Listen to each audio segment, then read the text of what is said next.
Good morning friends.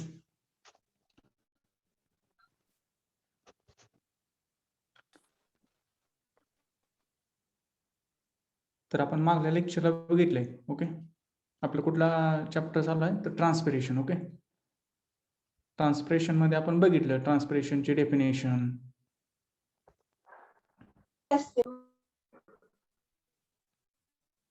Okay,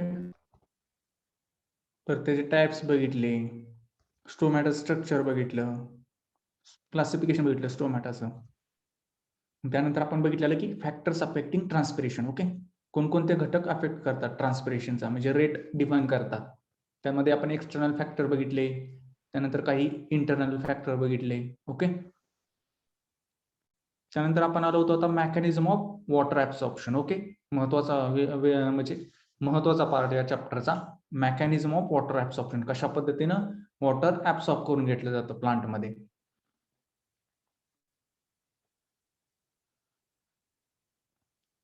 तर मला कोण सांगतंय टेम्परेचरचा काय रोल आहे, ट्रान्सपिरेशनचा आणि टेम्परेचरचा काय संबंध आहे?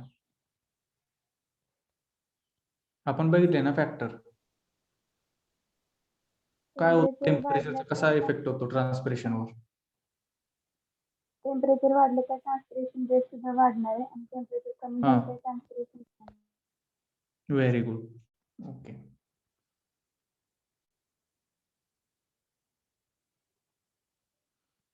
ओके, तर आता आपण बघूया, सुरू करूया lecture.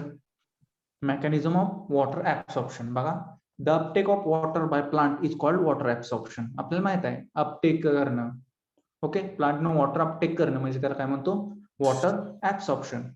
Water is absorbed from the soil mainly through the root hairs. Okay, आपल्याला माहिती आहे रूट्स वर काय असतात, छोटे छोटे रूट हेअर्स असतात, त्याच्या माध्यमातून काय होतं, मेनली वॉटरचं ऍब्सॉर्प्शन केलं जातं. देन क्रॅमरनं बघा in 1949 propose that water is absorb by two mechanisms. बघा, दोन मेकॅनिझम्सच्या आधारे वॉटरचं प्लांटमध्ये ऍब्सॉर्प्शन केलं जातं. तर ते कोणकोणतं? तर पहिला आहे बघा ऍक्टिव्ह ऍब्सॉर्प्शन आणि सेकंड आहे पॅसिव्ह ऍब्सॉर्प्शन. ओके, दोन पद्धतीने वॉटर ऍब्सॉर्ब केलं जातं. दोन मेकॅनिझम आहेत कोणकोणते? तर फर्स्ट आहे ऍक्टिव्ह ऍब्सॉर्प्शन आणि second is passive absorption. Then what is active absorption? Active absorption म्हणजे काय? तर बघा, when the roots absorbs water by their own efforts is called as active absorption. बघा, दुसऱ्या कोणाच्याही मदत न घेता रूट काय करतं, bye its own efforts. Okay, स्वतःच्या ओन एफर्ट्सने काय करतं, वॉटरचं ऍब्सॉर्प्शन करतं. दुसरं कोणतंही, ओके, दुसरं कोणतंही एखादा ऑर्गन असेल किंवा काय प्लांटचा, त्यामध्ये रोल प्ले करत नाही, म्हणजे इंटरमिजिएट रोल प्ले करत नाही. ऑन इट्स ओन काय करतं, रूट स्वतःहून प्लांट वॉटरचं ऍब्सॉर्प्शन करतं. त्याला म्हटलं जातं active absorption. Okay, then it takes place when transpiration is low. बघा, ऍक्टिव्ह ऍब्सॉर्प्शन कधी होतं, तर ट्रान्सपिरेशन काय पाहिजे, लो पाहिजे. ट्रान्सपिरेशनचा रेट कसा पाहिजे, लो पाहिजे, कमी पाहिजे. And the quantity of water in a soil is hi. Okay, soil मध्ये, मातीमध्ये पाण्याची क्वांटिटी कशी पाहिजे, जास्त पाहिजे. आणि ट्रान्सपिरेशनचा रेट कसा पाहिजे, लो पाहिजे. त्यावेळेस काय होतं, active absorption takes place. Then in this process the root cells play active role in the absorption of water. आपण बघितलं की रूट सेल्स मधले, रूट हेअर्स आहेत त्याच्यामध्ये जे रूट सेल्स आहेत ते काय करतात, ऍक्टिव्ह रोल प्ले करतात ऍब्सॉर्प्शन ऑफ वॉटर मध्ये. Then passive absorption. What is passive absorption? It takes place mainly due to transpiration. Okay, transpiration मुळे काय होतं, हे पॅसिव्ह ऍब्सॉर्प्शन जास्त प्रमाणात होतं. म्हणजे कसं, ट्रान्सपिरेशनचा रेट वाढला की काय होतं, प्लांटला काय करावं लागते, वॉटर अपटेक जास्त प्रमाणात करावा लागतो. ओके, त्यामुळं ट्रान्सपिरेशनमुळे जे ऍब्सॉर्प्शन होतं, ओके, ट्रान्सपिरेशन रेट वाढल्यामुळं जे काही ऍब्सॉर्प्शन होतं त्याला आपण म्हणतो passive absorption. Then in passive absorption the roots remain inactive. बघा इथे काय म्हटलंय, in passive absorption root remains inactive. Inactive असतात रूट्स, पण ऍक्टिव्ह मध्ये काय होतं, तर मेनली कोण रोल प्ले करत होतं, रूट हेअर्स किंवा रूट्स असतील ते मेन रोल प्ले करत होते. ओके, पण इथं आहे का तसं, नाही. And the water absorbing forces are in first produce in the cells of leaves. बघा वॉटर ऍब्सॉर्बिंग फोर्स कुठं तयार झालेला असतोय, सेल्स ऑफ लीव्स मध्ये तयार होतो, आणि त्यानंतर ते फोर्स काय करतात, वॉटर ऍब्सॉर्प्शन करायला भाग पाडतात प्लांटला. ओके, इथं रूट्स कसे असतात, पहिल्यांदा इनएक्टिव्ह असतात, आणि काय होतात, वॉटर ऍब्सॉर्बिंग फोर्सेस कुठे तयार होतात, लीव्स मध्ये, म्हणजे कुठं, स्टोमॅटामध्ये तयार होणार. ओके, स्टोमॅटामध्ये तयार होणार.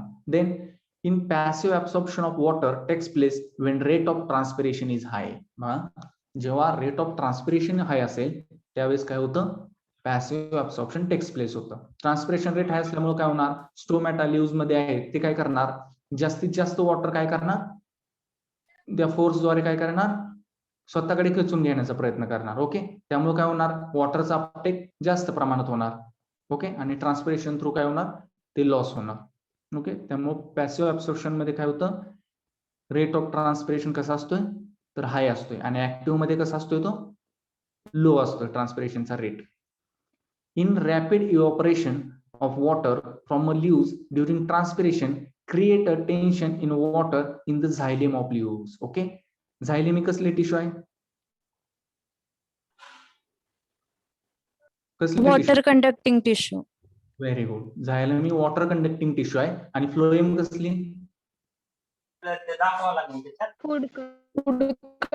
Food conducting tissue.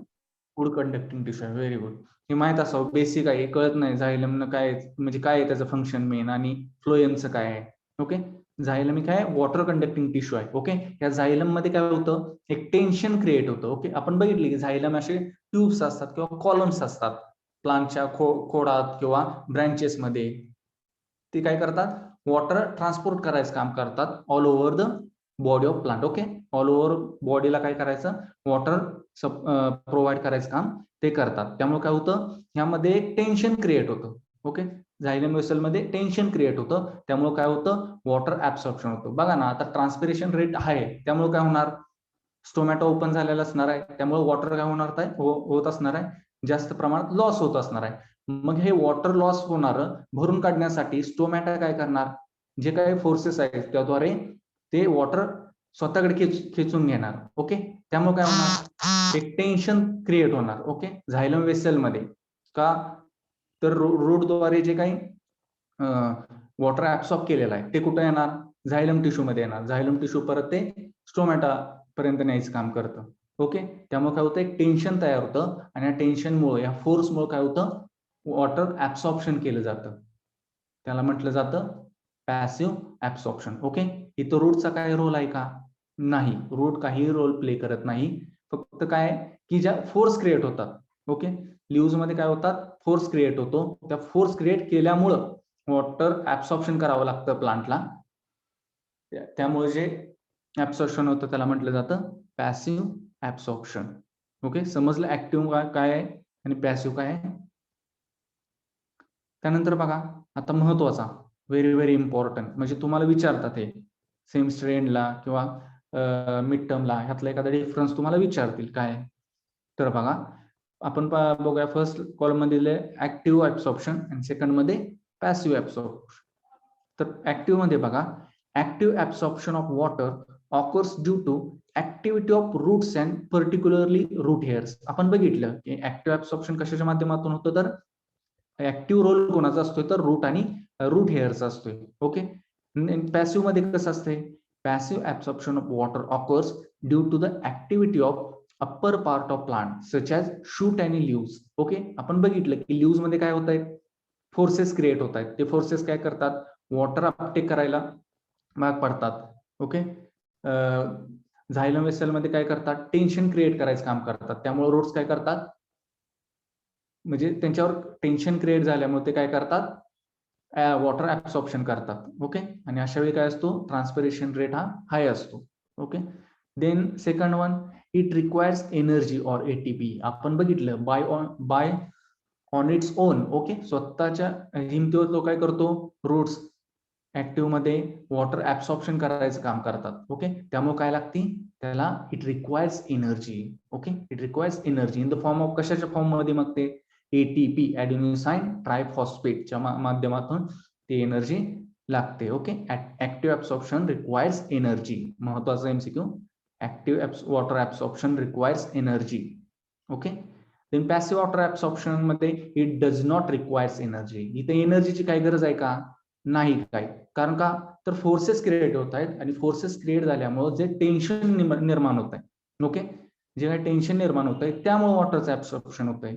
इथे ऍक्टिव्ह रोल कशाचाच म्हणजे प्ले केला जात नाही. पण ऍक्टिव्ह मध्ये कसं आहे की ऍक्टिव्ह ऍब्सॉर्प्शन मध्ये रूट्स प्ले करतात रोल. त्यासाठी एनर्जीची गरज असते वॉटर ऍब्सॉर्ब करायला. ओके, कारण अगेन्स्ट द ग्रॅव्हिटेशनल फोर्स आपण ते वॉटर काय करतोय, ऍब्सॉर्ब करतोय. बरोबर आहे ना, against the gravitational force, so it requires energy. पण इथं आहे का, इथं already forces are created in leaves, so that it can create a tension in xylem vessel and absorption of water takes place in passive water absorption. Okay, so passive absorption does not create root pressure. Okay, active absorption काय करतंय, root pressure create करतं. कारण route मध्ये route active role कोण करतोय, play route. Okay, म्हणजे route वरती तिथं प्रेशर क्रिएट होतोय. कशासाठी, वॉटर ऍब्सॉर्प्शन साठी.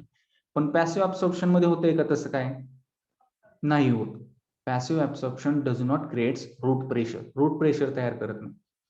then in active water absorption, the movement of water takes place from the solution of higher concentration to the solution of lower concentration against the concentration gradient. बघा आता इथं कसं होतंय, water movement कशी takes place होत्या, from solution of higher concentration. कारण minerals वगैरे कशात असणार आहेत, जास्त सॉइल मध्ये असणार आहे. ओके, सॉइल मध्ये. आणि ते वॉटर, असं वॉटर कसं असणार आहे, कॉन्सन्ट्रेशन ग्रेटर असणार आहे as compare to the root. Root मध्ये जे काही कॉन्सन्ट्रेशन आहे त्याच्यापेक्षा बाहेरचं कॉन्सन्ट्रेशन कसं असणार आहे, जास्त असणार आहे. त्यामुळे काय होणार की हायर कॉन्सन्ट्रेशन कडून काय होणार, लोअर कॉन्सन्ट्रेशन कडे मुवमेंट होणार. ओके, सोल्युशनची. Then the movement of water takes place from the solution of lower concentration to the solution of higher concentration. Okay, already कसं असणार आहे, अपटेक केल्यानंतर in passive water absorption plants असतील किंवा shoots असतील, त्यामध्ये कसं आहे, कॉन्सन्ट्रेशन जास्त आहे. ओके, ऑलरेडी मिनरल्स वगैरे त्यामध्ये प्रेझेंट असणार आहे. मग एक्स्ट्रा वॉटर आपल्याला ऍब्सॉर्ब करायचं आहे. म्हणजे आता यावरून आपल्याला एक काय म्हणजे लक्षात येत आहे की मेन वॉटर यूज इफिशियन्सी कशाची जास्त असणार आहे, कुठल्या वॉटरची, ऍक्टिव्ह वॉटर ऍब्सॉर्प्शनची. कारण ओके, ते ट्रान्सपिरेशन साठी जास्त प्रमाणात वापरते का, नाही. ऍक्टिव्ह ऍब्सॉर्प्शन द्वारे जे काही पाणी ऍब्सॉर्ब केले ते कशासाठी वापरतात, mainly for the metabolic processes. Okay, developmental processes, growth processes असतील त्याच्यासाठी वापरलं जातं. पण पॅसिव्ह ऍब्सॉर्प्शन मधलं जे वॉटर आहे ते मेनली कशासाठी आपण बघितलं की transpiration. Okay, transpiration mostly water काय होतो, लॉस होतोय त्यातलं. ओके, म्हणजे अनप्रोडक्टिव्ह आहे ते ऍब्सॉर्ब केलेलं. आणि ऍक्टिव्ह मधलं कसं आहे, प्रोडक्टिव्ह आहे. त्यामुळे काय होतं की आतलं कॉन्सन्ट्रेशन त्यावेळेस किती, प्लांट मधलं कसं असणार आहे, हायर असणार आहे. आणि बाहेरचं कॉन्सन्ट्रेशन सोल्युशनचं कमी असणार आहे. त्यामुळे काय होणार, region of higher lower concentration to higher concentration movement होणार solution in passive water absorption. Then in active water transport absorption, the absorption of water occurs by osmotic and non-osmotic processes. बघा, osmotic आणि non osmotic process द्वारे ही process text place होते. आणि passive मध्ये बघा, water is absorbed due to active transpiration in aerial parts. Okay, transpiration process होते, त्या transpiration मुळे जे फोर्सेस क्रिएट होतात ल्यूज किंवा शूट्स मध्ये, त्याच्या माध्यमातून वॉटर ऍब्सॉर्प्शन होतं. पण इकडं ऑस्मोटिक किंवा नॉन ऑस्मोटिक प्रोसेसमुळे वॉटर ऍब्सॉर्प्शन होतं.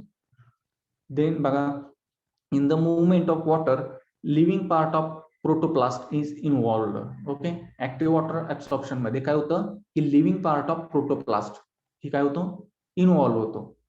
Then the movement of water is through free spaces और apoplast of root and It may include cell wall and intercellular spaces. Okay, movement कशी होत असते water through the free spaces or apoplast of root, and it may be include cell wall and intercellular spaces. Okay, what is apoplastic pathway? आपण शिकलोय ना मागल्या वेळी.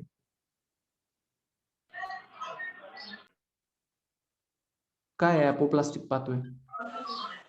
Symplastic, apoplastic, transmembrane. Water movement through cell wall is apoplast. Okay, आणि दुसरं symplast. Water movement through plasmodesmata. Very good. आणि transmembrane. movement through cell membrane. Okay, जे membranes आहेत various cell membranes. Okay, plasma membranes असतील वगैरे, त्याला म्हटलं जातं ट्रान्समेम्ब्रेन पाथवे. हे महत्वाचे इम्पॉर्टन्स आहे, तुम्हाला विचारतील मिड टर्मला त्याच्या डेफिनेशन वगैरे, व्यवस्थित करून ठेवा ते.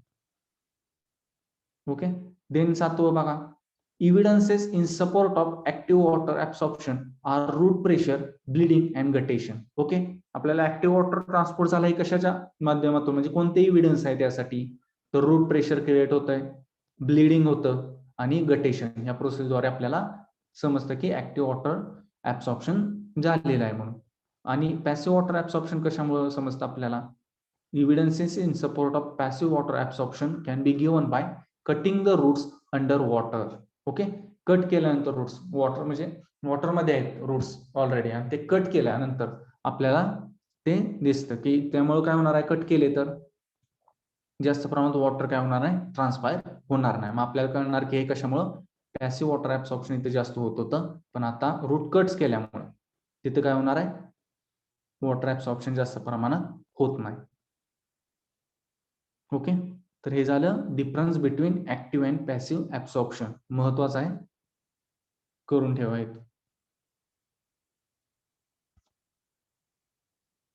देन बघा, what is difference between transpiration and guttation.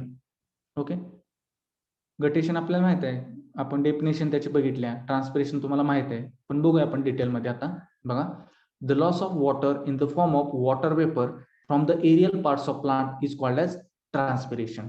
आपण बघितलं की लॉस ऑफ वॉटर होतो in the form of water vapour from the aerial parts, त्याला काय म्हणतो आपण, ट्रान्सपिरेशन. गटेशन म्हणजे the loss of water in the form of liquid drops. बघा इथं काय, लिक्विड ड्रॉप्सच्या माध्यमातून वॉटर लॉस होतो from uninjured margins of leaves. लिव्सच्या मार्जिन्स वरती ज्या हायड्रॅथोडल सेल्स असतात त्याच्या माध्यमातून काय होतं, वॉटर लॉस होतो in the form of liquid droplets. त्याला आपण काय म्हणतो, guttation. Okay, second point, it occurs through stomata, cuticle और लेंटिसेल्स. आपण बघितलं ट्रान्सपिरेशनचे 3 टाइप्स आहेत, stomatal, cuticular and lenticular. Okay, then guttation, it occurs through hydathodes. Okay, special type of cells असतात, त्याला हायड्रॅथोडल सेल्स म्हणतात. Okay, through which guttation process occurs. Then third one, it usually occurs during day time. माहिती आहे आपल्याला, generally transpiration कधी occur होतं, during the day time, and guttation it usually occurs during the night time. Okay, during the night time guttation process will occur.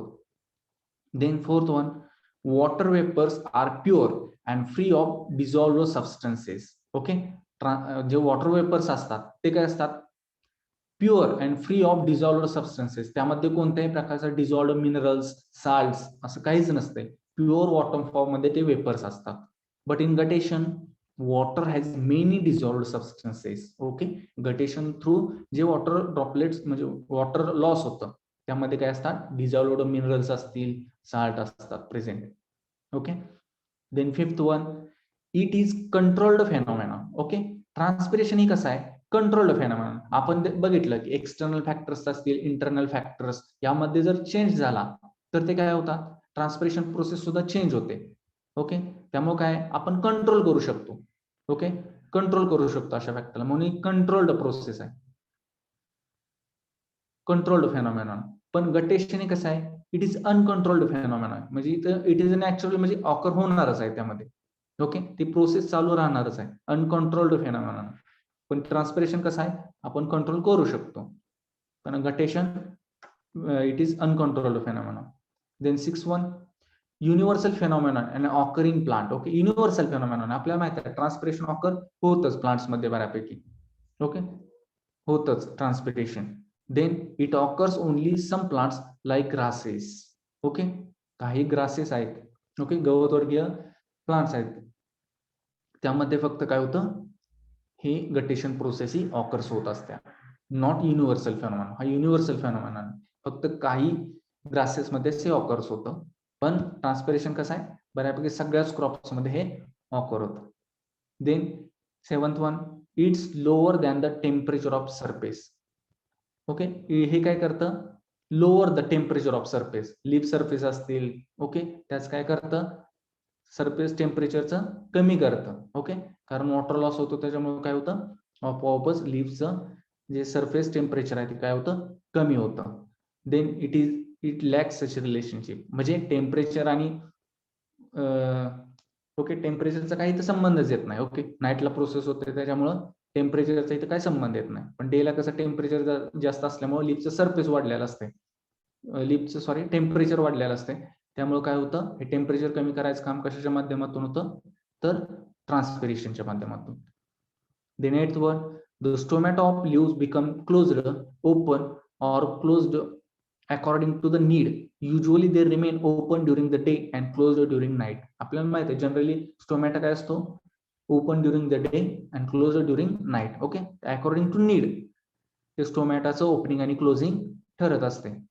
पण guttation मध्ये काय होतं, the hydathodes remain open whole day and night. बघा काय होतं, hydathode cells असतात ते कसे असतात, remains open whole day and night, त्या रिमेन्स ओपन असतात. The 9th one, it is controlled by guard cells. महत्वाचं objective, transpiration process it is controlled by guard cell and guttation it is not controlled by the cell. कोणत्याही cell वगैरे असं ते control केलं जात नाही. Okay, आता हायड्रोथोडल सेल्स म्हणाल तिथं, पण नाही, it is not controlled. Guard cell ते मेकॅनिझम आपण बघितले. ओके, गार्ड सेलचं मेकॅनिझम कसं होतं त्याच्यावरती ट्रान्सपिरेशन डिपेंड आहे. आणि guttation it is not control by any sale.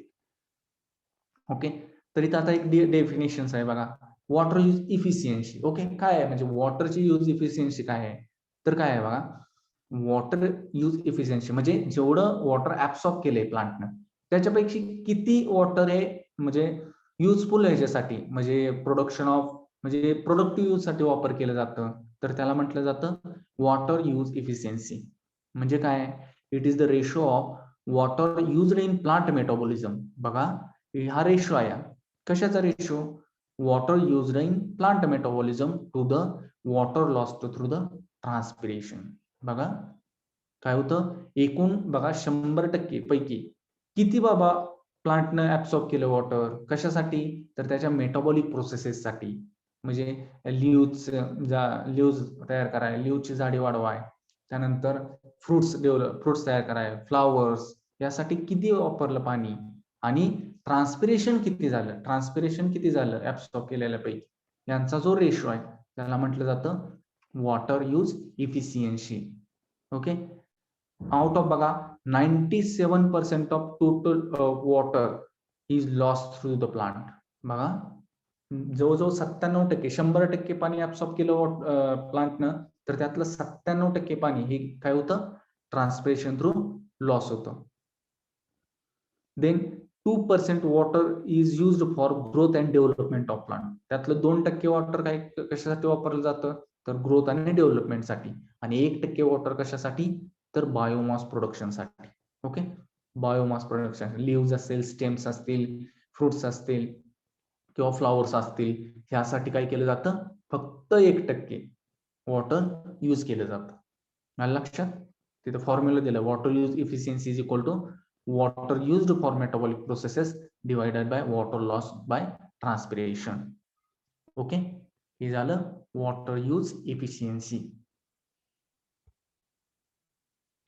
Then photosynthetic water use efficiency. काय आहे photosynthetic water use efficiency? बघा, photosynthetic water use efficiency defined as ratio of, हा सुद्धा एक रेशो आहे कशाचा, रेट ऑफ कार्बन ऍसिमिलेशन, म्हणजे फोटोसिंथेसिस, म्हणजे फोटोसिंथेसिसचा रेट किती आहे to the rate of transpiration. Okay, water use efficiency मध्ये काय म्हणलं, की water use for metabolic processes divided by water loss through transpiration. Okay. त्यानंतर फोटोसिंथेटिक यूज मध्ये काय, तर फोटोसिंथेटिक साठी किती वॉटर यूज केलं, म्हणजे rate of carbon assimilation process आपण काय म्हणतो, फोटोसिंथेसिस प्रोसेस. ओके. त्या फोटोसिंथेसिस प्रोसेससाठी किती वॉटर यूज केलं डिवायडेड बाय ट्रान्सपिरेशन द्वारे किती वॉटर लॉस झालं, याचा रेशो घेतला जातो, त्याला म्हटलं जातं photosynthetic water use efficiency. Okay. तिथे दिले बघा, रेट ऑफ कार्बन असिमिलेशन म्हणजे photosynthesis divided by rate of transpiration, हे झालं photosynthetic water use efficiency. Then water use efficiency of productivity. Okay. आता प्रोडक्टिव्हिटीची काय वॉटर यूज इफिशियन्सी. देन बघा, water use efficiency of productivity as a ratio of, हा सुद्धा ratio आहे कशाचा, तर ratio of biomass to the biomass or yield produced to the rate of transpiration. Okay. किती बायोमास प्रोड्यूस झालं किंवा किती इल्ड आलं divided by rate of transpiration. मग त्याच्यामुळे काय मिळतं आपल्याला, water use efficiency of productivity किती प्रोड्यूस झालं, किती बायोमास प्रोड्यूस झालं, किती इल्ड प्रोड्यूस झालं, आणि डिवायडेड बाय ट्रान्सपिरेशन किती वॉटर लॉस झालं ट्रान्सपिरेशन तू, याचा जर रेशो घेतला तर आपल्याला water use efficiency of productivity मिळते. ओके. या 3 डेफिनेशन महत्वाच्या आहेत, त्या बघून ठेवा. ओके. आता factors affecting water use efficiency बघा, सॉइल टेक्स्चर. ओके. आपण शिकलोया सँडी लोमी सॉइल्स. ओके. तर काय असणार आहे, सॉइल टेक्स्चर जर सँडी असेल तर काय होणार आहे, वॉटर होल्डिंग कॅपॅसिटी कशी असणार आहे त्याची, कशी असणार आहे वॉटर होल्डिंग कॅपॅसिटी सँडी सॉइलची, लो असणार आहे. ओके. आपण बघितलं वाळू वगैरे घेतली त्यात पाणी ओतलं तर राहतं का, नाही, निघून जाते पाणी. त्यामुळे वॉटर होल्डिंग कॅपॅसिटी त्याची कमी आहे. ओके. त्यामुळे वॉटर अवेलेबल होणार आहे का प्लांटला त्या प्रमाणात, नाही होणार. त्याऐवजी ओके, सँडी ऐवजी आपण जर तिथं क्लेई सॉइल असेल, क्लेई सॉइल, तर काय असणार आहे, त्याची वॉटर होल्डिंग कॅपॅसिटी जास्त आहे. त्यामुळे काय होणार, वॉटर इझिली अवेलेबल होणार प्लांटला. Okay. Then seepage. Okay. Seepage म्हणजे काय, लॅटरल मुवमेंट म्हणतो वॉटरची. सीपेज कशी असते, लॅटरल मुवमेंट असते वॉटरची. ओके. आपण बघितलं कॅनल्स वगैरे असतील बघा, कॅनलच्या बघा साईडला तुम्हाला म्हणजे जे वॉटर आहे त्याच हॉरिझॉन्टल लेवलला साईडला वॉटर म्हणजे बाहेर आलेलं दिसतं तुम्हाला, तर ती काय आहे, लॅटरल मुवमेंट ऑफ वॉटर, त्याला आपण सीपेज म्हणतो. Okay. Seepage. Then percolation water present आहे. ओके. त्यानंतर काय होते, त्याची डाऊनवर्ड मुवमेंट होते. ओके. डाऊनवर्ड मुवमेंट होते, त्याला आपण काय म्हणतो, वॉटर पर्कोलेशन, म्हणजे पर्कोलेट होते वॉटर, खाली खाली झिरपतंय आपण म्हणतो त्याला, पर्कोलेशन. Then transpiration. ओके. ट्रान्सपिरेशनद्वारे जर जास्त प्रमाणात वॉटर लॉस होत असेल तर वॉटर यूज एफिशियन्सी कशी असणार आहे, कमी असणार आहे त्या क्रॉपची किंवा प्लांटची. देन इव्हापोट्रान्सपिरेशन. व्हॉट इज इव्हापोट्रान्सपिरेशन, काय असेल इव्हापोट्रान्सपिरेशन, माहित आहे का काय,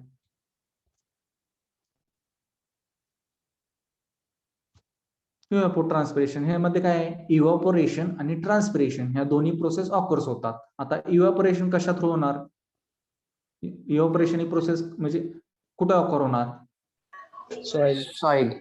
सॉइल मधून. ओके. किंवा वॉटर बॉडीज ज्या ठिकाणी आहेत म्हणजे नदी तलाव वगैरे ह्या ठिकाणी काय होणार असल्यानं त्याचं इव्हापोरेशन होणार. ओके. ही जमिनीवर हे होणार, आणि transpiration occurs through plant. Okay.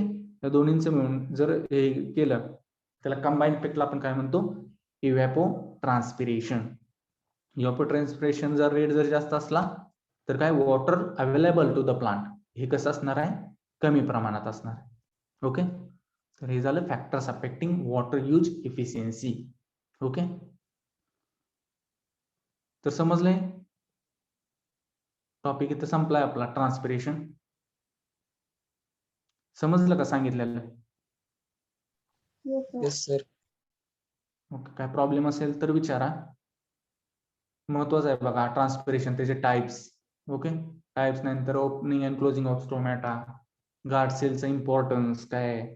Okay. त्यानंतर आपण बघितलं मेकॅनिझम बघितलं वॉटर ऍब्सॉर्प्शनचं, active absorption, passive absorption. Okay, ते व्यवस्थित बघा. तुम्हाला नोट्स हे मी ग्रुपला सेंड करेन. ओके, ते बघून घ्या. दुसरे एक नोट्स आहे ते सुद्धा आहे. ओके, त्यामधून बघून घ्या. त्यात डायग्राम्स वगैरे व्यवस्थित दिलेले आहेत, ते बघून घ्या. तुम्हाला जर मग यामध्ये ऍक्टिव्ह ऍब्सॉर्प्शन, पॅसिव्ह ऍब्सॉर्प्शन मध्ये जर थोडीफार डायग्राम काढता आली, रूट्सद्वारे कसं काय ऍब्सॉर्प्शन केलं जातं ऍक्टिव्हली आणि पॅसिव्ह ऍब्सॉर्प्शन मध्ये कशा पद्धतीने केलं जातं, हे जर तुम्हाला एक्झाम मध्ये जर काढता आलं सेमिस्टर एंडला वगैरे, ओके, तर चांगलं आहे, जास्त मार्क्स मिळतील. डायग्राम वगैरे जिथं काढता येतील तिथं काढायचे. ओके, देन आता पुढचं एक लेक्चर घेऊया. सिंपल आहे, काय मिनरल न्यूट्रिशन आपण बघितलेलंच आहे. क्लासिफिकेशन आहे मिनरल एलिमेंटचं. देन क्रायटेरिया ऑफ इसेन्शियालिटी आहे. Okay, and the specific role of mineral element and deficiency symptom. आपण बऱ्याचपैकी ॲग्रोनॉमीला पण शिकलो या. ओके, आता इथं पण आपल्याला ते शिकायचं. सॉइलला पण बऱ्यापैकी शिकला असाल तुम्ही हे फर्स्ट सेमला. तेच इथं आपण ओके, हे फास्ट घेऊया जर आपण व्यवस्थित आपण बघूया काय रोल आहे त्यांचा महत्वाचा. देन बघा मिनरल न्यूट्रिशन. आता आपण न्यूट्रिएंट कशाला म्हणतो? न्यूट्रिएंट बघा, the chemical form in which elements are applied to plants. Okay, chemical form आहे एलिमेंटचा की ज्या फॉर्म मध्ये आपण काय करतो, अप्लाइड टू प्लांट. ओके, त्याला आपण न्यूट्रिएंट्स म्हणतो. ओके, डेफिनेशन महत्वाची. The chemical form in which elements are applied to plants are called as nutrients. त्याला आपण न्यूट्रिएंट्स म्हणतो. ज्या केमिकल फॉर्म मध्ये आपण एलिमेंट्स अप्लाइड करतो प्लांटला त्याला एलिमेंट न्यूट्रिएंट्स म्हणायचं, nutrients. Then mineral nutrients are elements such as NPK, nitrogen, phosphorus, potassium, and that plants acquire preliminarily in the form of inorganic ions from the soil. Okay, हे कशाच्या ह्याच्यात असतात तर inorganic ions. Okay, inorganic ions म्हणून ते soil मध्ये present असतात. Organic आहेत का? नाहीत. ऑर्गॅनिक एलिमेंट्स कोणकोणते आहेत? कोणकोणते आपण जनरली काय म्हणतो ऑर्गॅनिक एलिमेंट्स? माहित आहे कोणाला?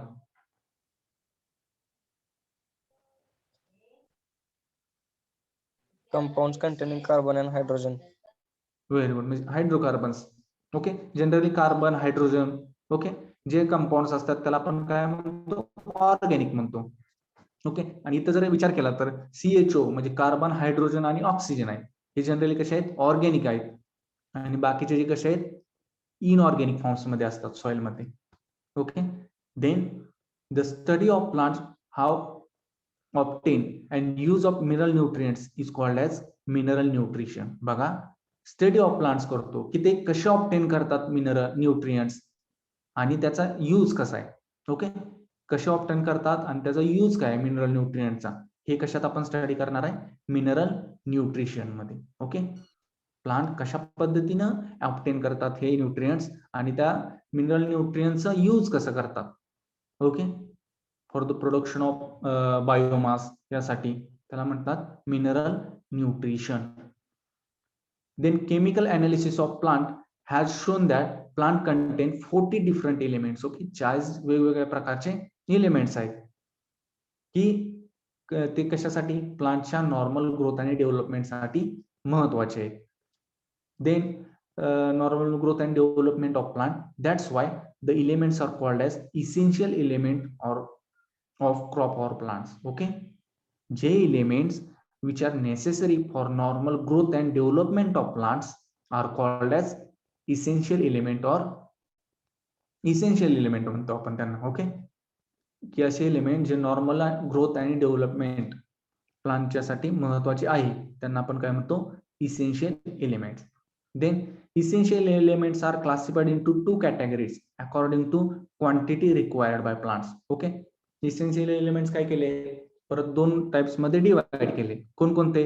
मॅक्रो एलिमेंट्स किंवा मेजर एलिमेंट्स आपण त्यांना म्हणतो. ओके, मॅक्रो किंवा मेजर आणि मायक्रो किंवा मायनर एलिमेंट्स आपण म्हणतो. असे दोन टाइप्स आहेत. तर मॅक्रो एलिमेंट्स कोणकोणते आहेत?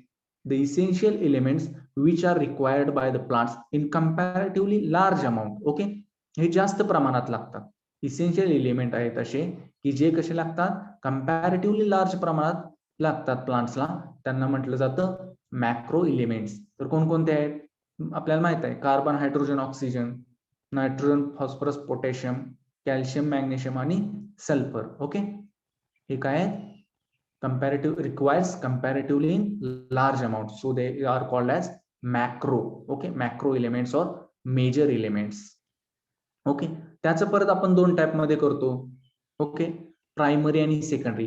माहित आहे ना, प्रायमरी आणि सेकंडरी न्यूट्रिएंट्स. मॅक्रो एलिमेंट्स म्हणतोय मी, इथे दिलं नाही, पण मॅक्रो एलिमेंट्स आपण परत कसं डिवायडेशन करू शकतो, तर प्रायमरी अँड सेकंडरी. मग प्रायमरी मध्ये कोणकोणते आहेत तुम्हाला माहित आहे, प्रायमरी एलिमेंट्स कोणकोणते आहेत? NPK. Very good. एनपीके आपण काय म्हणतो, प्रायमरी, कारण त्याचा रोल महत्वाचा आहे. बेसिक कॉन्स्टिट्यूशन आपण म्हणतो, किंवा बेसिक जे हे काय आहे, कारण याशिवाय प्लांटची डेव्हलपमेंट होऊच शकत नाही. ओके, असे जे महत्वाचे प्रायमरी आपण म्हणतो, प्राथमिकता आपण कशाला दिली पाहिजे, तर एनपीके जे आहे प्लांट मधले ते आपण त्यांना प्राथमिक किंवा प्रायमरी एलिमेंट्स असं म्हणतो. ओके, देन कॅल्शियम, मॅग्नेशियम आणि सल्फर हे काय असणार आहेत मग, secondary element. Okay, secondary element ते गरजेचे आहेतच, पण as comparatively primary elements they are less. Okay, less importance थोड्याफार प्रमाणात ऍज कम्पेअर टू प्रायमरी म्हटले, as compare to primary elements. म्हणून सेकंडरी एलिमेंट्स कोणते, कॅल्शियम, मॅग्नेशियम आणि सल्फर. ओके, देन बघा आपण बघितले मॅक्रो एलिमेंट्स. आता मायक्रो एलिमेंट्स कशा प्रमाणात लागणार आहेत, required very small amount by plants are called as micro elements. नाव होतं मायक्रो मीन्स थोडं कमी प्रमाणात लागतात प्लांट्सला. ओके, पण हे कसे आहेत, इसेन्शियल आहेत. हे जर नसतील तर ग्रोथ आणि डेव्हलपमेंट होणार आहे का प्लांटची, तर नाही होणार. थोड्याफार प्रमाणात हे लागतच. तर कोणकोणते आहेत एक्झाम्पल त्याचे बघा, आयर्न आहे, मॅंगनीज आहे, झिंक आहे, बोरॉन आहे, निकेल आहे, क्लोरीन आहे, कॉपर आहे आणि मॉलिब्डेनम. ओके, हे काय आहेत मायक्रो एलिमेंट्स. कसे कसे लागतात ते, त्यांची म्हणजे क्वांटिटी कशी आहे, small, very required in very small quantity. therefore they called as micro elements or minor elements.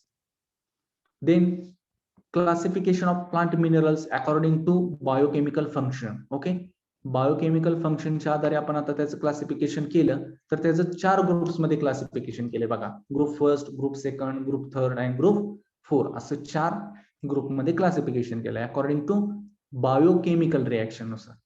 कोणकोणतं बघा, ग्रुप फर्स्ट कशाचा आहे, nutrients that are part of carbon compound. Okay, carbon nutrients, असे न्यूट्रिएंट्स की जे कशाचे पार्ट आहेत, कार्बन कंपाऊंडचे, कार्बन पासून बनलेल्या कंपाऊंडचे जे पार्ट आहे त्याचा हे काय न्यूट्रिएंट आहे. ओके, कोणकोणते आहेत ते, तर एक आहे नायट्रोजन आणि दुसरा आहे सल्फर. ओके, आता नायट्रोजन कशाचा आहे constituent, amino acid, amides, proteins, nucleic acid and nucleotides. Okay, nitrogen कशाचं कॉन्स्टिट्यूट आहे, मग कशा कशामध्ये प्रेझेंट आहे, अमिनो ऍसिड्स आपल्याला माहित आहे, amides, then nucleic acid. Okay, nucleic acid कोणकोणते आहेत,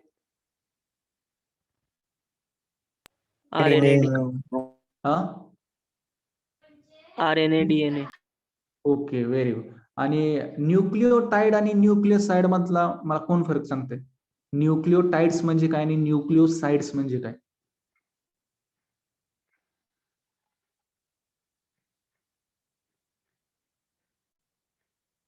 आपण बघितलं काय काय प्रेझेंट, आता डीएनए घेतला. ओके, डिऑक्सिरायबोज न्यूक्लिक ऍसिड घेतला आपण, त्यामध्ये काय काय प्रेझेंट असते, शुगर असते प्रेझेंट, असते नायट्रोजन बेस. ओके, आणि अजून फॉस्फेट. Phosphoric acid. हे 3 असतात. हे तिन्ही पण कंटेंट जर प्रेझेंट असतील तर त्याला आपण काय म्हणतो, न्यूक्लिओटाइड. न्यूक्लियोसाइड. न्यूक्लियोटाइड म्हणतो आपण त्याला. आणि न्यूक्लियोसाइड म्हणजे काय, त्यातला कोणता त्याच्यामध्ये घटक, फॉस्फरिक ग्रुप म्हणजे प्रेझेंट नसतो. Very good, very good. त्यामध्ये फॉस्फरिक जो फॉस्फरिक ऍसिड आहे आपण म्हणतो, किंवा फॉस्फरिक ग्रुप आहे तो काय असतो, ऍबसेंट असतो, त्याला आपण न्यूक्लियोसाइड म्हणतो. मग हे असे तुम्हाला एमसीक्यू विचारतात एमसीआर ला वगैरे, आणि हेच आपल्याला माहित नसते, बेसिक बेसिक गोष्टी ह्या. त्यामुळे ह्या नोट डाऊन करत जावा. न्यूक्लियोटाइड म्हणजे काय, sugar plus nitrogen base plus phosphate किंवा फॉस्फरिक ऍसिड. आणि न्यूक्लियोसाइड म्हणजे काय, तिथं फॉस्फेट ग्रुप किंवा फॉस्फरिक ऍसिड प्रेझेंट नसते, ऍबसेंट असते. फक्त तिथे काय असणार आहे, शुगर आणि नायट्रोजन बेस प्रेझेंट असणार आहे. ओके, हे क्लिअर करा. देन बघा सल्फर. सल्फर आता कशात प्रेझेंट आहे, सिस्टीन, कस्टम, मिथ्योनिन आणि थायमिन. आता इथे एक महत्वाचा एमसीक्यू बघा, सल्फर बघा, सल्फर कंटेनिंग अमिनो ऍसिड्स कोणकोणते आहेत तर बघा, सिस्टीन आणि मिथ्योनिन. ओके, लिहून घ्या कुठेतरी, सल्फर कंटेनिंग अमिनो ऍसिड. बऱ्याच वेळेला प्रश्न विचारलाय एमसीआर तुमच्या ह्याला 3-4 वेळेसला बऱ्यापैकी प्रत्येक वर्षी विचारतात. तर which of the following is a sulphur containing amino acid. Okay, 2 आहेत, कोणकोणते, सिस्टीन एक आहे आणि मिथ्योनाइन. ओके, हे 2 आहेत, ते कसे आहेत, सल्फर कंटेनिंग अमिनो ऍसिड्स आहेत. Okay, clear. देन बघा हे झालं part of carbon compound. Okay, then आता ग्रुप सेकंड कशाचा आहे बघा, nutrients are important in energy storage. Okay, important आहेत कशासाठी तर एनर्जी स्टोरेज साठी इम्पॉर्टंट आहेत न्यूट्रिएंट असे. आता कोणकोणते आहेत त्यात, एक बघा आहे पहिला तो फॉस्फरस. ओके, फॉस्फरस हा महत्वाचा आहे रोल.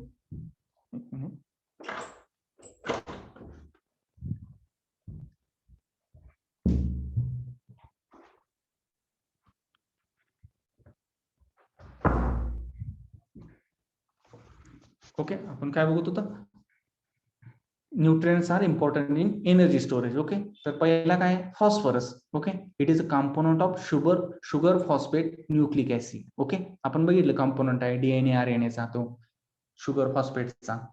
देन न्यूक्लिओटाइड्स. ओके, न्यूक्लिओटाइड्सचा आहे. Then phospholipids. ओके, फॉस्फोलिपिडचा हा एक कंपोनंट आहे. Then boron. ओके, बोरॉन कशा आहेत बघा, कॉम्प्लेक्सेस विथ मॅनिटॉल, पॉलिमायोरेनिक ऍसिड. ओके, ह्याचं काय ते म्हणजे कॉम्प्लेक्सेस आहेत, त्याचा ते काय कॉन्स्टिट्यूट आहे म्हणजे पार्ट आहे. ओके, तर हे महत्वाचं बघा, एनर्जी स्टोरेज साठी कोणकोणते न्यूट्रिएंट्स महत्वाचे आहेत तर फॉस्फरस आणि boron. Okay, then third one, nutrients that remain in ionic form, म्हणजे आयोनिक फॉर्म मध्ये असतात न्यूट्रिएंट्स असे कोणकोणते आपल्याला माहिती आहे, potassium K+. Okay, requires as a cofactor for more than 40 enzymes. बघा पोटॅशियम हा महत्वाचा कोफॅक्टर आहे, जे रिएक्शन होतात त्यामध्ये कोफॅक्टर असतो एक. ओके, तर more than 40 enzymes. Okay, potassium काय कोफॅक्टर आहे. Then calcium. Okay, constitute of middle lamella of a cell wall. Okay, आपण बघितलं की काय असते मिडल लॅमेला मध्ये, कशापासून बनलेलं असते मिडल लॅमेला, आपण शिकलोय ना सुरुवातीला सेल मध्ये कशापासून, सेल्युलोपेक्टिन. हा कशापासून, कॅल्शियम अँड मॅग्नेशियम. बरोबर आहे कॅल्शियम आणि calcium pectate. Calcium and magnesium pectate. Okay, या दोन्हीपासून काय बनलेला असतोय, middle lamella of sale wall तयार झालेला असतो. ओके, देन मॅग्नेशियम आपल्याला माहित आहे, it is a constitute of chlorophyll molecule. Okay, chlorophyll molecule मधला महत्वाचा घटक कोण आहे तर मॅग्नेशियम. हे सुद्धा विचारतात एमसीआर ला. तर क्लोरोफिल मॉलिक्यूलचा म्हणजे महत्वाचा घटक कोण आहे क्लोरोफिल मॉलिक्यूल मधला तर मॅग्नेशियम. ओके, नोट डाऊन करून ठेवा. Then chlorine.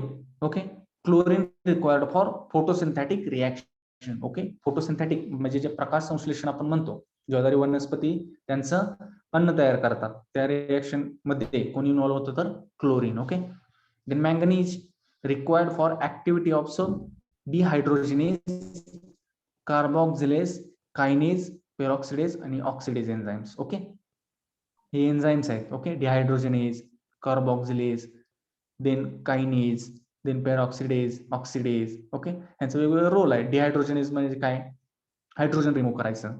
सॉरी, डिहायड्रोजिनस म्हणजे काय, वॉटर म्हणजे ब्रेकडाऊन करायचं. ओके, अशा पद्धतीने हे एन्झाइम्स आहेत, त्याचं काय constitute manganese. Then group 4, nutrients that are involved in redox reaction. आता व्हॉट इज रेडॉक्स रिएक्शन माहिती आहे का तुम्हाला काय? Oxidation and reduction reaction takes place in redox reaction. Very good. म्हणजे ऑक्सिडेशन आणि रिडक्शन ही प्रोसेस काय होते, सायमल्टेनियसली टेक्स प्लेस होत असेल एकाच रिएक्शन मध्ये, तर त्याला आपण काय म्हणतो redox reaction. Okay, redox reaction आपण म्हणतो. मग आता ऑक्सिडेशन काय, रिडक्शन काय हे तुम्हाला माहित आहे बऱ्यापैकी. ऑक्सिडेशन म्हणजे काय, okay, addition of oxygen, okay, removal of hydrogen किंवा लॉस ऑफ इलेक्ट्रॉन, ह्याला आपण ऑक्सिडेशन म्हणतो या तिन्ही टर्मला. ओके, काय काय, addition of oxygen, removal of hydrogen आणि तिसरं काय, लॉस ऑफ इलेक्ट्रॉन, याला आपण ऑक्सिडेशन म्हणतो. आणि रिडक्शन कशाला म्हणतो, त्याच्या विरुद्ध, addition of hydrogen, removal of oxygen and आता काय होणार इथं, इलेक्ट्रॉन काय होणार, gain. Okay, gain of electron, ही काय झाली, रिडक्शन. ओके, हे महत्वाचं आहे बरं का, बेसिक आहे हे, महत्वाचं माहित पाहिजे नक्की काय आहे त्यात, बेसिक नॉलेज आहे. देन बघा फेरस. ओके, रेडॉक्स रिॲक्शन मध्ये आपल्याला माहित आहे कोणकोणते आहेत. Ferrous, it is a constitute of cytochrome and non heme iron proteins. Okay, ferrous हा कॉन्स्टिट्यूट आहे. Then zinc, it is constitute of alcohol dehydrolysis, then glutamic dehydrogenase. Okay, हे enzymes आहेत, हे एन्झाइम्स ते कॉन्स्टिट्यूट आहेत. Okay, then copper, ascorbic acid, oxidase, uricase, हे एन्झाइमचे काय ते कॉन्स्टिट्यूट आहेत. Then nickel, constitute of urease, nitrogen fixing bacteria. Okay, महत्वाचं बघा, नायट्रोजन फिक्सिंग बॅक्टेरियासाठी महत्वाचा रोल कोण प्ले करतो, तर निकेल बरं का. निकेल हा जो काही एलिमेंट आहे तो महत्वाचा रोल प्ले करतो नायट्रोजन फिक्सिंग बॅक्टेरिया. लक्षात, कोणकोणते आहेत माहित आहे का? रायझोबियम, बेजरिंका. ओके,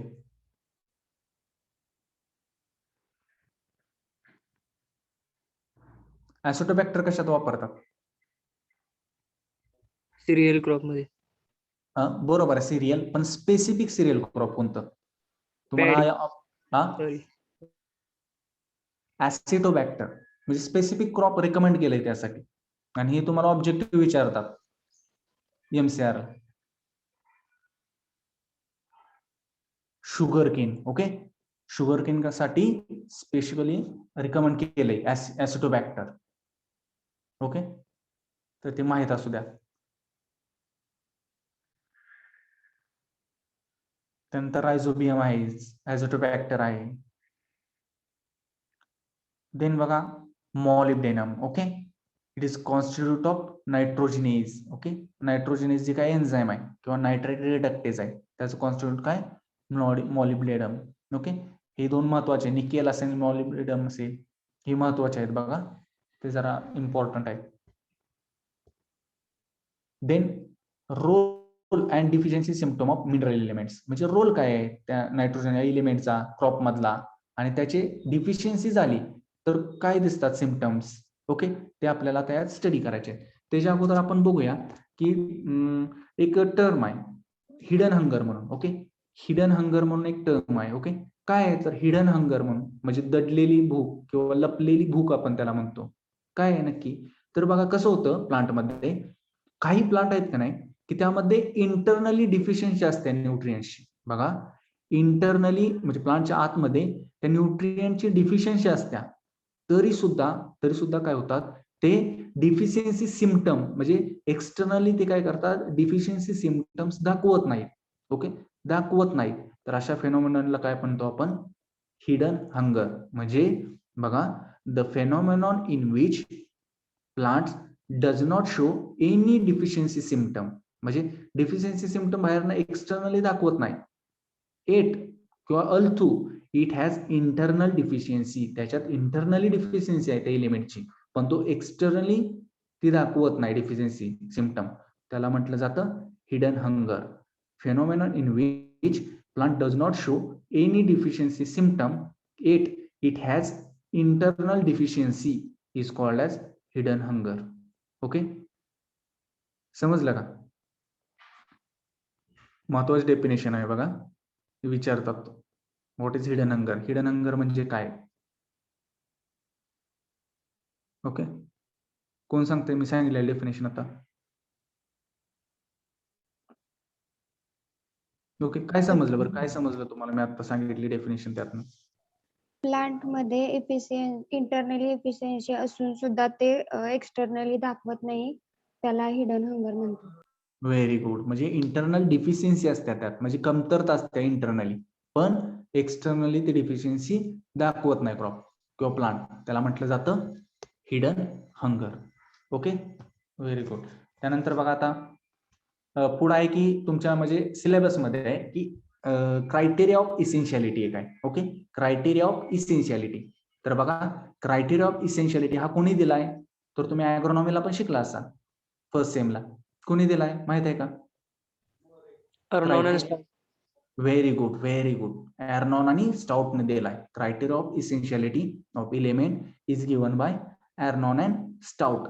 ओके, तर काय आहे म्हणजे essentiality of criteria of essentiality काय आहे नक्की? तर बघा, 3 क्रायटेरिया ऑफ इसेन्शियालिटी आहे. कोणकोणते बघा?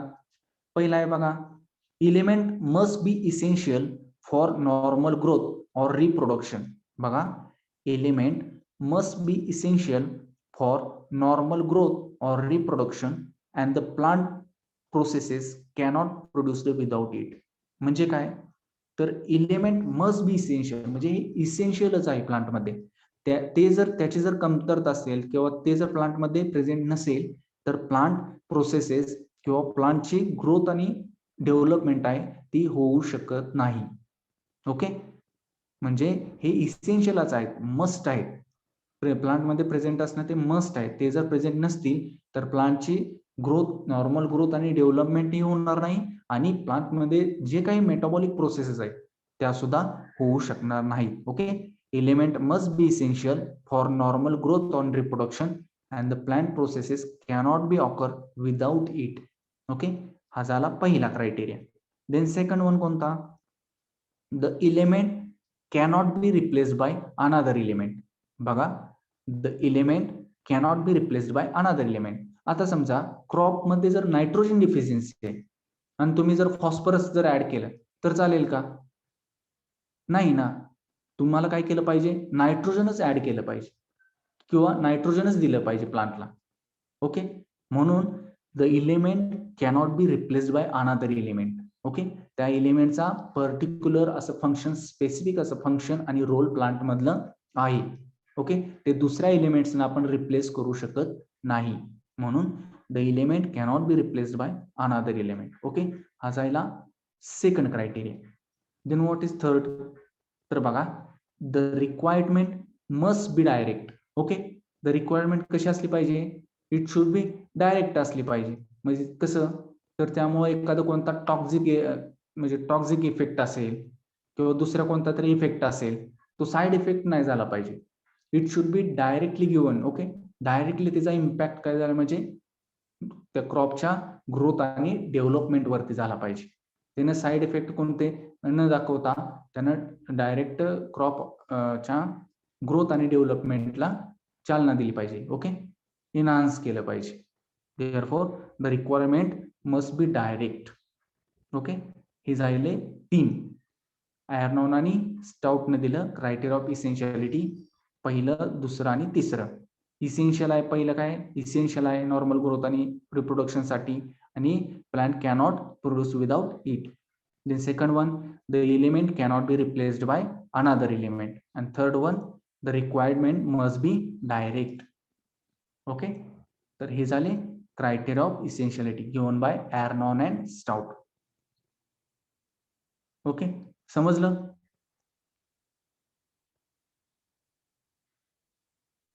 समजलं का हे सांगितलेलं? Yes sir. Yes, sir. Okay, आता बघा आपण पुढे बघू. आता रोल बघू आणि डेफिशियन्सी सिम्पटम फास्ट मध्ये. आता बघा, नायट्रोजन फर्स्ट आहे. नायट्रोजनचं काय आहे? ओके, आता बघा दुसरं एक आहे बघा, तुम्हाला विचारतात which are the structural elements. Okay, which are the structural elements in plant. कोणते आहेत बघा स्ट्रक्चरल एलिमेंट? माहित आहेत का? स्ट्रक्चरल एलिमेंट्स आपण ज्यांना म्हणतो ते माहित आहेत का कोणाला? काय आहे structural element?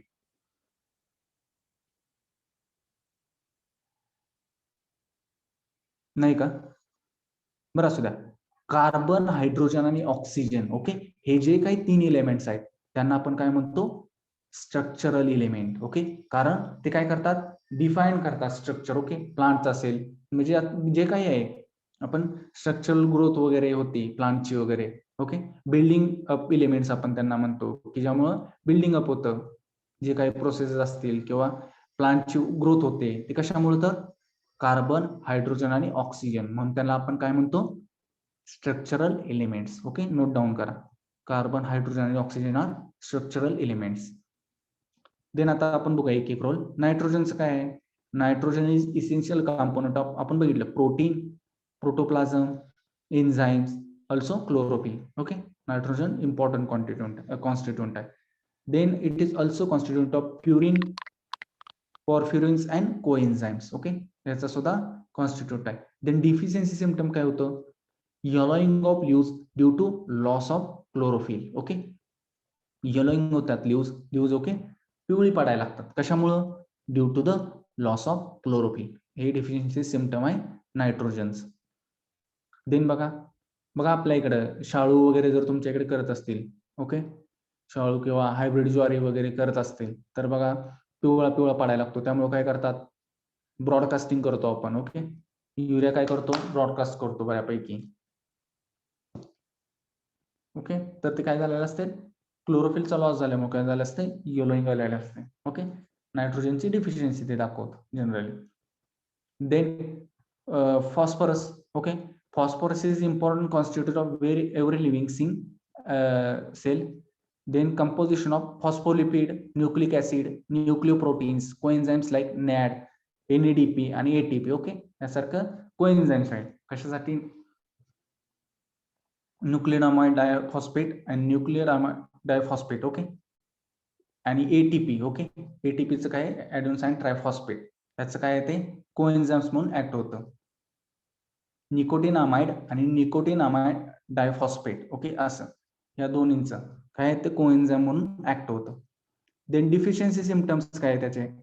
Plants R stunted growth होती. बघा, खुरट राहतं प्लांट, काय राहतं? खुरट राहतं. And but are often dark green. Dark green दिसलं तरी त्याची हाईट वाढत नाही. ओके, फॉस्फरस डिफिशियन्सीमुळे. The petiole leaves and fruits develop necrotic areas. Necrotic म्हणजे काय? तर तिथे काय झालं असतं? म्हणजे जळल्यानंतर कसं होतं किंवा पूर्णपणे वाळल्यानंतर बघा असं नॅक्रोटिक तिथं काय होतात? एरियाज तयार होतात. पूर्णपणे वाळलेला असं बघा असतं गोल एरिया, अशा ठिकाणी नॅक्रोटिक एरियाज तयार होतात. Then potassium occurs mainly in soluble inorganic salts. Okay, inorganic salts मध्ये बऱ्यापैकी हे सापडतं. Then salt of organic acid असेल आणि which are highly mobile in plants. Okay, plant मध्ये काय? हायली मोबाईल आहे ते element potassium. Then deficiency symptom काय आहेत बघा? Result in weakening of leaves, chlorosis. Then rolling of. Chlorosis म्हणजे काय माहित आहे काय?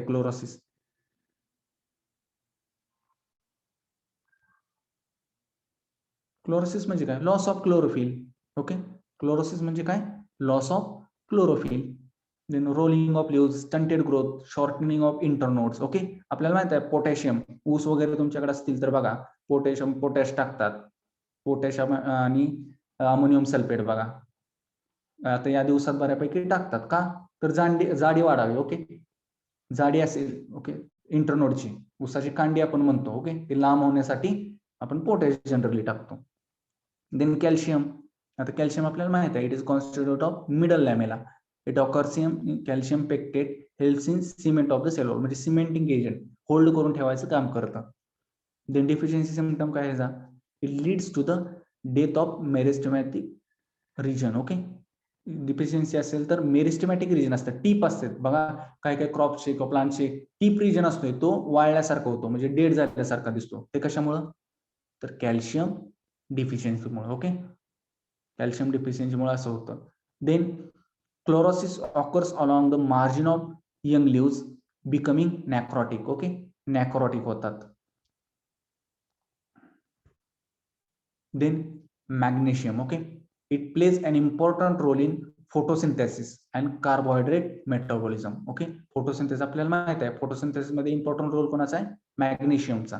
आणि carbohydrate metabolism. Then it is constituent of chlorophyll molecule. Okay, chlorophyll molecule हा काय? एक घटक आहे. Interveinal chlorosis of the old leaves. Okay, जे काही जुनी पानं आहेत, ओके, जुनी पानं आहेत म्हणजे खालच्या साईडची क्रॉपची किंवा प्लांटची, त्यामध्ये काय होतं इंटरव्हेनल म्हणजे वेन्सच्या मध्ये काय होतं लॉस ऑफ क्लोरोफिल होतो. देन डिफिशियन्सी सिम्पटम काय आहे, causes interveinal chlorosis in the old leaves and then young leaves. Okay, सुरुवातीला काय होतात जुन्या पानांमध्ये क्लोरोसिस होतं आणि परत यंग लीव्स मध्ये. Then sulphur helps in formation of amino acid such as cysteine and methionine. बघा सल्फर कंटेनिंग अमिनो ऍसिड्स आपण बघितलं, मी सांगितलं होतं कोणकोणते आहेत, सिस्टीन आणि मिथेओनिन. It is also essential for the synthesis of sulfur bearing vitamins like biotin, thiamine and coenzymes. Then deficiency symptom, the plant deficient in sulfur shows chlorosis of the young leaves first. Okay, young leaves वरती सुरुवातीला chlorosis होते म्हणजे loss of chlorophyll होतो. Then several deficiency results in chlorosis of all the leaves since sulfur is immobile in the plants. बघा sulphur कसा आहे, immobile आहे, immobile element in plant. Then iron बघा, iron is not a constitute of chlorophyll. Chlorophyll मध्ये म्हणजे present नाही, but it is important for it synthesis. Okay, फक्त को फॅक्टर म्हणून ऍक्ट होतो. ओके, को फॅक्टर म्हणून फक्त इथं ऍक्ट होतो तो फोटोसिंथेसिस मध्ये. Then it is a component of metalloflavoproteins. बघा महत्वाचं आहे, it is a component of metalloflavoproteins, जे काय प्रोटीन्स आहे त्याचा इम्पॉर्टंट कॉन्स्टिट्यूंट आहे. देन डिफिशियन्सी सिम्पटम काय आयर्नचं, iron deficient in the plant exhibit the interveinal chlorosis of the leaves. बघा आता ज्यांच्याकडे ऊस असेल घरी, त्यांच्यात बघा तुम्ही जर ऊस कधी कधी जर बारीक निरीक्षण असेल तर काय होतं, अशा पॅचेस मध्ये म्हणजे ठराविक ठिकाणीच काय होतं, ऊस पिवळा सारखा झाल्यासारखा दिसतो आपल्याला. बघा ऊस काय होतो ठराविक ठिकाणी पॅचेस मध्ये ऊस पिवळा पिवळा झाल्यासारखा दिसतो, तर ती कशाची डिफिशियन्सी आहे, तर ती आयर्नची डिफिशियन्सी आहे. ओके, आयर्न कमी पडल्यामुळं ते तसे इंटरव्हेनल क्लोरोसिस होऊन ओके क्लोरोफिलचा लॉस झालेला असतो, त्यामुळे ते पान काय झाले असतात, पिवळी पडलेले असतात. Then manganese, manganese is a activator of enzyme involves in respiration and nitrogen metabolism. त्यानंतर डिफिशियन्सी सिम्पटम काय त्याचे, cause chlorotic and necrotic okay in the interveinal areas and on younger and older leaves. आता तुम्हाला एक माहिती आहे का, विफ्टेल of cauliflower कशामुळे होतो, कशाच्या डिफिशियन्सीमुळे, विफ्टेल ऑफ कॉलीफ्लॉवर हा जो काय डिफिशियन्सी आहे कशामुळे होतो, कोणत्या एलिमेंटमुळे,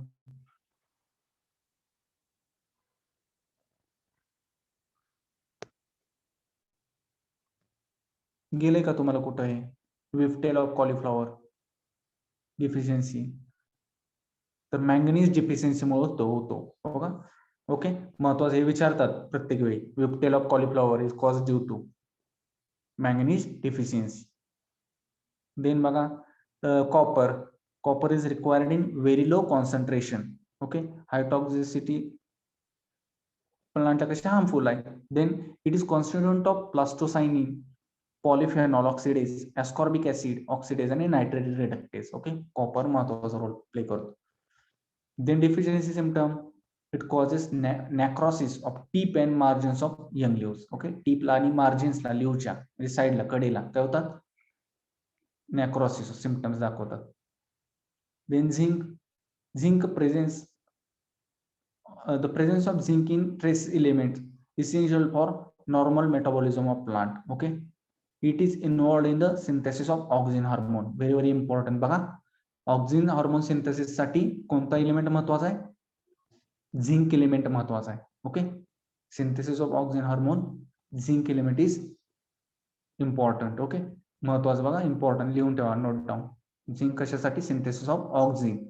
देन त्याचा डिफिशियन्सी सिम्पटम काय आहे, internal chlorosis of the old leaves starts at the tip and margin. Then boron, very important बघा element, boron is essential for translocation of carbohydrates in plants. Note down करून ठेवा हे statement, boron is essential for translocation of carbohydrates in plant. Translocation होण्यासाठी म्हणजे शुगरचं कार्बोहायड्रेटचं translocation एका ठिकाणीहून दुसऱ्या ठिकाणी न्यायचं काम कोण करतं, तर बोरॉन करतं. आणि बोरॉनमुळे दुसरं pollen viability in plant is due to the boron. Okay, pollen viability प्लांटमध्ये कशामुळे असते, त्यासाठी पोलन व्हायबिलिटीसाठी बोरॉन हे इसेन्शियल आहे. हे दोन महत्वाचे पॉइंट्स नोट डाऊन करून ठेवा, कारण बोरॉनवरती MCR ला MPSC ला वगैरे तुम्हाला जास्त वेळेस क्वेश्चन विचारलेला आहे. बोरॉन हा महत्वाचा एलिमेंट कशासाठी, तर translocation of carbohydrates in plant आणि it is important constitute of pollen व्हायबिलिटीसाठी महत्वाचा आहे. डिफिशियन्सी काय होतं, dead of shoot, root tip, leaves. Okay, त्यामुळे असे डिफिशियन्सी होतात. Then molybdenum.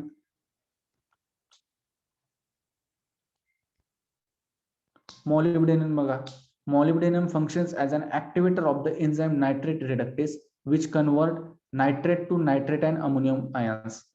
आता मला सांगा, वेप्टेल ऑफ कॉलीफ्लॉवर आहे तो molybdenum मुळे होतं का मॅंगनीज मुळे? Molybdenum. हा, molybdenum मुळे होतो. कोणी म्हटलं नाही मला चुकीचं आहे सर तुमचं, सांगायला पाहिजे ना तुम्ही. चुकते सर, मी काय पण शिकवणार मग तुम्ही ऐकून घेणार का? ओके, जरा म्हणजे माहित असेल तर सांगायचं रे, बिंदास्त बिंदास्त सांगायचं, काय हे करायचं नाही. सर म्हणायचं इथे तर सर असं असं आहे. जर काय तुमचं म्हणजे हे झालं असेल तर मी सांगेनच ना, तसं नाही असं आहे म्हणून. ओके, तर काय होतं, whiptail in cauliflower is cause due to molybdenum deficiency. Okay, ते महत्वाचं तिथे हे करून घ्या पॉइंट. मॉलिब्डेनम डिफिशियन्सीमुळे होतो वेप्टेल ऑफ कॉलीफ्लॉवर. बघा, activator of enzyme nitrate reductase which convert nitrate to nitrite and ammonium ions. Deficiency काय, इंटरमिनल क्लोरोसिस होतो ऑफ लोअर लिव्स मध्ये. Then chlorine, then essential for growth of tomato. Okay, टोमॅटोच्या growth साठी काय, chlorine महत्वाचा आहे. Then deficiency symptoms, deficiency causes stunted root formation, inhibition of photosynthesis. Photosynthesis वरती inhibition होते, रिटार्ड करते. देन आता मेकॅनिझम ऑफ मिनरल अपटेक, हे आपण बघितलेलंच आहे. ओके, बघितलेलंच आहे. कसे होतं तर, the mineral uptake in the process in which minerals enters the cellular material typically following are the same pathways as water. Okay, water सारखं ऍक्टिव्ह आणि पॅसिव्ह ह्यात सुद्धा दोनच आहेत. मिनरल ऍब्सॉर्प्शनचं किंवा मिनरल अपटेकचं ऍक्टिव्ह आणि पॅसिव्ह सेम तसंच आहे. Most of the normal entrance portal for mineral uptake is through plant roots. Same तसं.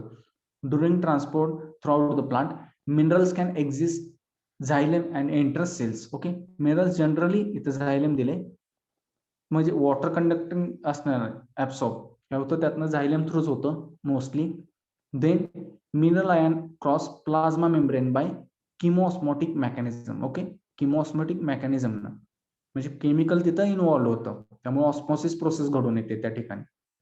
Then plant absorb minerals in ionic form. Okay, nitrate, phosphate आणि potassium ions. Okay, ionic form मध्ये हे केलं जातं. Okay, पण nitrogen बघा, त्यातला आता नायट्रोजन जो इलेमेंट आहे तो both cationic and ionic. Okay, both form मध्ये ऍब्सॉर्ब करणारा एकमेव इलेमेंट आहे बघा नायट्रोजन. कारण अमोनिकल फॉर्म कुठल्या क्रॉपसाठी गरजेचा आहे, अमोनिकल फॉर्म नायट्रोजनचा माहित आहे का? Rice. Rice. Very good, very good. Rice मध्ये अमोनिकल फॉर्म यूज केला जातो नायट्रोजनचा. आणि इतर जे प्लांट्स आहेत त्यामध्ये कुठला असतोय,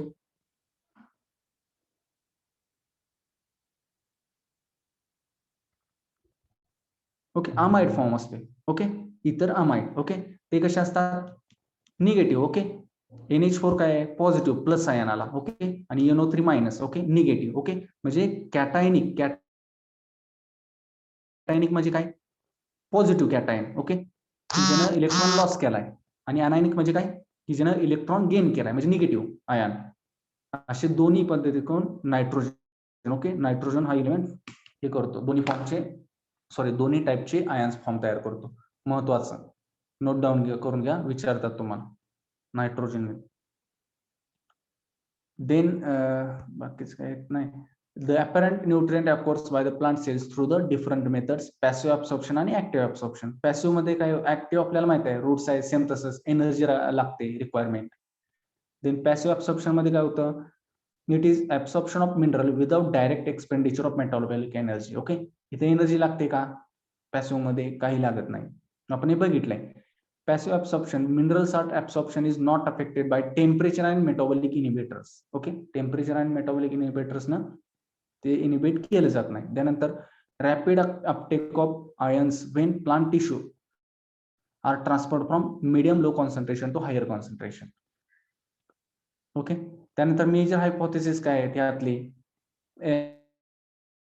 पॅसिव्ह ट्रान्सपोर्ट आयन्सचे, तर mass flow theory. Okay, mass flow theory म्हणजे काय होतं, मास कॉन्सन्ट्रेटेड आयनचं काय होतं,